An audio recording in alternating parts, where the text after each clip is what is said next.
বানিয়ে নিলাম দুর্দান্ত স্বাদের পাকা আমের পায়েস।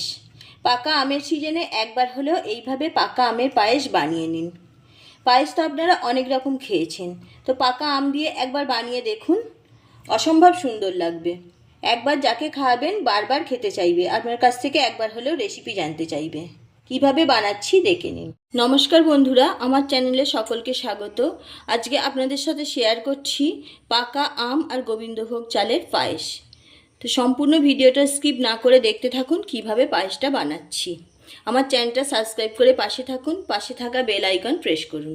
আমি প্রথমে আমটা কেটে নেব। আমটা কেটে আমের পাল্প বার করে নেব। গোবিন্দভোগ চাল নিয়েছি, চালটা পরিষ্কার করে ধুয়ে নেব। চালগুলো পরিষ্কার করে ধুয়ে নিয়েছি।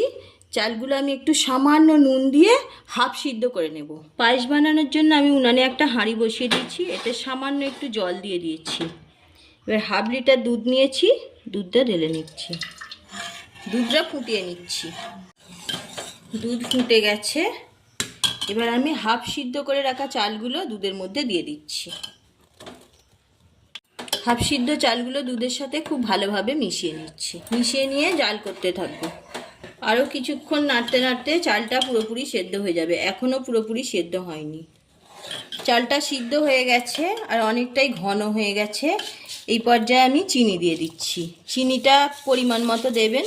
আমি আমের পায়েস বানাচ্ছি। আমটা আমার গাছের পাকা আম্রপালি আম, খুব মিষ্টি, সেই জন্য চিনিটা বেশি দিচ্ছি না।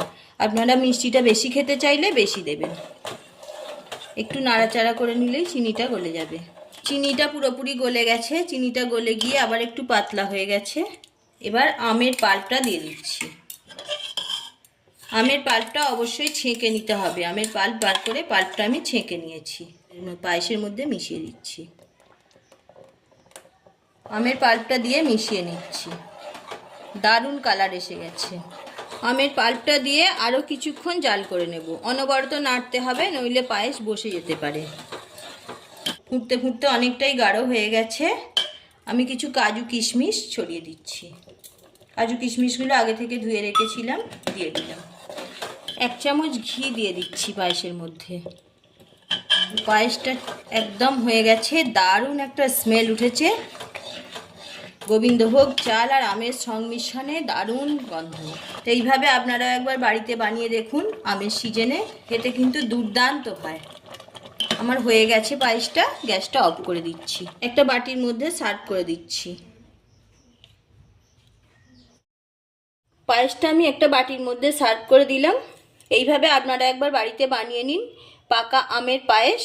খেতে কিন্তু অসম্ভব সুন্দর লাগে। দেখতেও যেমন সুন্দর হয়েছে, খেতে আরও বেশি সুন্দর। আজ এই পর্যন্ত। ভালো থাকুন, সুস্থ থাকুন।